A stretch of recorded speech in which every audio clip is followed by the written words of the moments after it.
బంగాళాఖాతంలో ఏర్పడిన మొంతా తుఫాను ఏపీ వైపు దూసుకొస్తోంది. రేపు సాయంత్రం లేదా రాత్రికి మచిలీపట్నం కళింగపట్నం మధ్య కాకినాడ వద్ద ఇది తీరం దాటుతుందని ఐఎండీ తెలిపింది.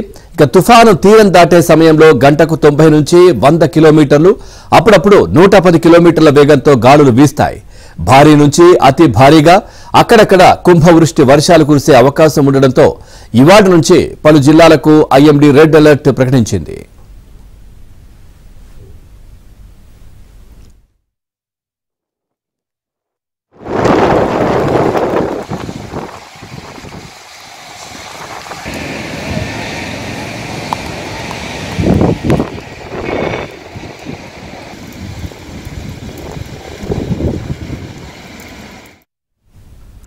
మత్స్యకారులు సముద్రంలో చేపల వేటకు వెళ్లరాదని, ఇప్పటికే సముద్రంలో ఉన్నవారు వెంటనే తీరానికి రావాలని ఐఎండీ హెచ్చరించింది. ఇక కోస్తాలో విశాఖపట్నం నుంచి కృష్ణపట్నం వరకు అన్ని ఓడరేవుల్లో 1వ నంబరు ప్రమాద హెచ్చరికను ఎగురవేశారు.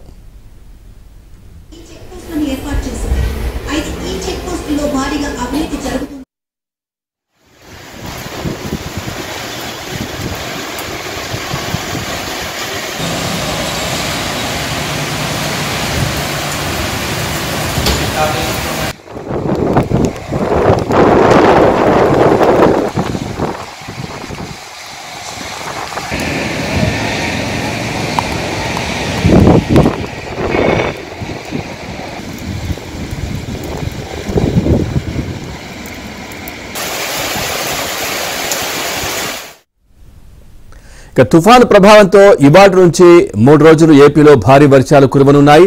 ఇవాళ కాకినాడ, అంబేద్కర్ కోనసీమ, పశ్చిమ గోదావరి, కృష్ణా, బాపట్ల, ప్రకాశం, నెల్లూరు జిల్లాల్లో కుంభవృష్టిగా, ఇటు కోస్తాలోని మిగిలిన జిల్లాలు, రాయలసీమలోని తిరుపతి, చిత్తూరు, కడప, అన్నమయ్య, నంద్యాల జిల్లాల్లో భారీ నుంచి అతి భారీగా, మిగిలిన జిల్లాల్లో అక్కడక్కడ భారీ వర్షాలు కురుస్తాయని ఐఎండీ తెలిపింది.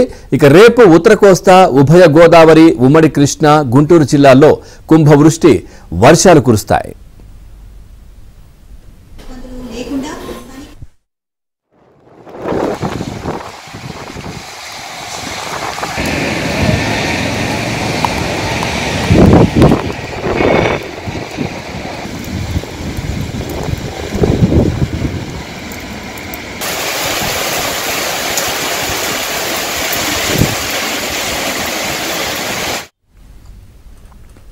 అటు తుఫాన్ నేపథ్యంలో ఏపీ ప్రభుత్వం అప్రమత్తమైంది, అన్ని విధాలుగా ఎదుర్కొనేందుకు సిద్ధమైంది.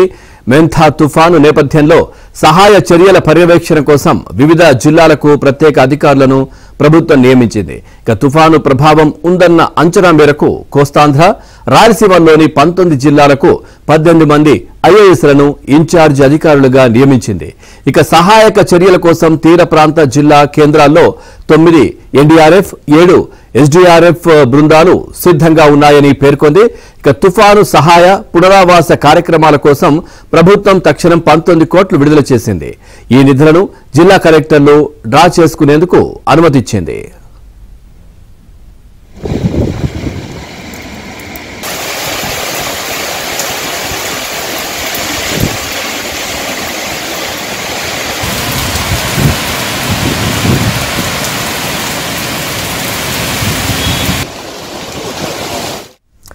తుఫాన్ నేపథ్యంలో ఇవాళ రేపు జరగాల్సిన డిప్లొమా సప్లిమెంటరీ పరీక్షలు వాయిదా వేసినట్లు సాంకేతిక విద్యాశాఖ తెలిపింది. మెంథా తుఫాను ప్రభావం తీవ్రంగా ఉంటుందన్న హెచ్చరికల నేపథ్యంలో రాష్ట్రంలోని అనేక జిల్లాల్లో విద్యా సంస్థలకు సెలవులు ప్రకటించింది. ఓవరాల్ గా వెదర్ అప్డేట్స్ మా వైజాగ్ కరెస్పాండెంట్ నాయుడు అందిస్తారు. నాయుడు, పూర్తి డీటెయిల్స్ ఏంటి వాతావరణానికి సంబంధించి? సో నిన్నటి వరకు ఉన్నటువంటి తీవ్ర వాయుగుండం ఈరోజు తెల్లవారుజామున అది తుఫాన్గా మారింది. ప్రస్తుతం తుఫాన్గా మంతా తుఫాన్ ఏదైతే ఉందో ఇది ఆంధ్రప్రదేశ్ తీరం దిశగా దూసుకు వస్తుంది. ప్రస్తుతం ఆంధ్రప్రదేశ్ అంతటా కూడా వర్షాలు ఆల్రెడీ ప్రారంభమయ్యాయి. దక్షిణ కోస్తా జిల్లాలో కొన్ని చోట్ల హెవీ రైన్స్ కూడా ఆల్రెడీ పడుతున్నటువంటి పరిస్థితి. ఉత్తర కోస్తా జిల్లాలో కూడా ప్రస్తుతం ఆల్రెడీ వర్షాలు పడుతున్నాయి. ఈ నేపథ్యంలో ఆల్రెడీ అలర్ట్ అయినటువంటి ప్రభుత్వం ఇప్పటికే మొత్తం రాష్ట్ర వ్యాప్తంగా ఉన్న కోస్ట్ను అనుకున్న అన్ని జిల్లాలకు కూడా ఆల్రెడీ సెలవులు ప్రకటించినటువంటి పరిస్థితి. సో ఇటు కాలేజీలు, స్కూళ్ళు అన్ని కూడా సెలవులు ప్రకటించినటువంటి పరిస్థితి. ఎందుకంటే విద్యార్థులు ఖచ్చితంగా రెయిన్ యాక్టివిటీ కంటిన్యూ అయితే ఇబ్బంది పడేటువంటి అవకాశం ఉన్న నేపథ్యంలో పూర్తిస్థాయిలో అప్రమత్తమైంది. మరోవైపు తీరం వెంబడి కూడా గంటకి 40 నుంచి 45 విండ్, కొన్నిసార్లు 65. ఇప్పుడు ఆ విండ్ దాదాపుగా 60 to 70 వరకు కూడా చేంజ్ చేసేటువంటి అవకాశం అయితే ఉంది. ప్రస్తుతం దీని ప్రభావం వలన కోస్తా అంతటా కూడా హెవీ రైన్స్ పడడానికి ఆస్కారం ఉంది. ప్రధానంగా ఈరోజు మనం చూసుకున్నట్లయితే సో తిరుపతి, చిత్తూరు, ప్రకాశం, నెల్లూరు, అలాగే అటు అన్నమయ్య జిల్లాలోను, అలాగే ఇటు బాపట్ల, కృష్ణా, వెస్ట్ గోదావరి, కాకినాడ, కోనసీమ ఈ జిల్లాలకు heavy to very heavy rains పడడానికి ఆస్కారం ఉంది. సో మిగతా జిల్లాలు ఏదైతే శ్రీకాకుళం, విజయనగరం, విశాఖపట్నం, అనకాపల్లి, అలాగే అటు అల్లూరు జిల్లా, ఏలూరు జిల్లాల్లో మాత్రం ఎల్లో అలర్ట్ జారీ చేసినటువంటి పరిస్థితి. మిగతా జిల్లాలకైతే రెడ్ అలర్ట్, ముందు చెప్పినటువంటి వాటికి రెడ్ అలర్ట్ ఆల్రెడీ జారీ చేశారు. సో ఈరోజు కొన్ని చోట్ల హెవీ టు హెవీ, కొన్ని చోట్ల ఎక్స్ట్రీమ్లీ హెవీ, అంటే మోర్ దాన్ 12 నుంచి అబోవ్ సెంటీమీటర్లు, 12 సెంటీమీటర్ల పైబడి కూడా 1-2 చోట్ల వర్షాలు పడడానికి ఆస్కారం ఉందని చెప్పి వాతావరణ నిపుణులు అయితే అంచనా వేస్తున్నటువంటి పరిస్థితి కనిపిస్తుంది. సో కంటిన్యూటీ ఆఫ్ రెయిన్, ఎందుకంటే ఇది సైక్లోన్గా మారిన నేపథ్యంలో కంటిన్యూటీ ఆఫ్ రెయిన్ ఉంటుంది. ఆగకుండా వర్షం జస్ట్ కొద్ది గ్యాప్ ఇచ్చే పడుతుంది కాబట్టి ఇప్పటికే నిండుకుండలా ఉన్నటువంటి చెరువులు కావచ్చు, వాగులు, వంకలు పొంగి పొరలేటువంటి అవకాశం ఉంది. సో పంట కూడా ఖచ్చితంగా, ఎందుకంటే ఇప్పుడే కొన్ని పంటలు కూడా దెబ్బతినేటువంటి అవకాశం ఉన్న నేపథ్యంలో రైతాంగాన్ని కూడా అప్రమత్తం చేయాల్సినటువంటి అవసరం ఉంది. సో అలాగే దిగువ ప్రాంతాల్లో ఎవరైతే ఉన్నారో వీళ్ళందరినీ అప్రమత్తం చేయాలి. ఎందుకంటే ఇది తీరానికి దగ్గరగా ఇప్పుడు ప్రస్తుతం మనం చూసుకున్నట్టయితే ఇది 700 కిలోమీటర్స్, 600 కిలోమీటర్ల దూరంలో ఉన్నటువంటి నేపథ్యంలో 680 కిలోమీటర్లు ప్రస్తుతం కాకినాడకి కావచ్చు, విశాఖపట్నానికి కావచ్చు, దక్షిణ ఆగ్నేయంగా కేంద్రీకృతమైనటువంటి నేపథ్యం. ఇది గంటకు 16 కిలోమీటర్ల వేగంతో పయనిస్తుంది. తెల్లవారు 5 గంటలకు ఉన్నటువంటి అప్డేట్.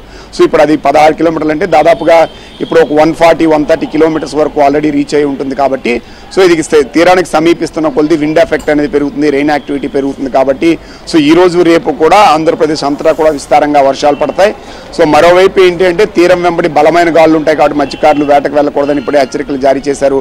మరోవైపు అన్ని పోర్టులకు కూడా ఇప్పుడు ఆల్రెడీ 1వ నెంబర్ హెచ్చరిక కొనసాగుతుంది. అది తీరానికి దగ్గరికి వచ్చే కొద్ది కూడా ఈ పోర్టు హెచ్చరికలు అనేవి క్రమంగా పెరిగేటువంటి అవకాశం ఉంది. ఎక్కడైతే ఇది మచిలీపట్నం, అటు కళింగపట్నం దగ్గరలో, కాకినాడ సమీపంలో తీరం దాటుతుందని చెప్పి అంచనా వేస్తున్నారు. ఇప్పుడు పశ్చిమ వాయువ్య దిశగా పయనిస్తున్నటువంటి తుఫాను అది కొంత దూరం పయనించిన తర్వాత సివియర్ సైక్లోన్గా మారిన తర్వాత డైరెక్షన్ చేంజ్ అయ్యి ఉత్తర వాయువ్య దిశగా పయనిస్తుంది. కాకినాడ తీరంలో తీరం దాటుతుంది కాబట్టి ఆ ప్రాంతంలో సో కొంతవరకు ఏదైతే ఉందో టైడ్ వేవ్ ఏదైతే ఉంటుందో అది 1 మీటర్ వరకు ఎగిసి పడేటువంటి అవకాశం ఉంది.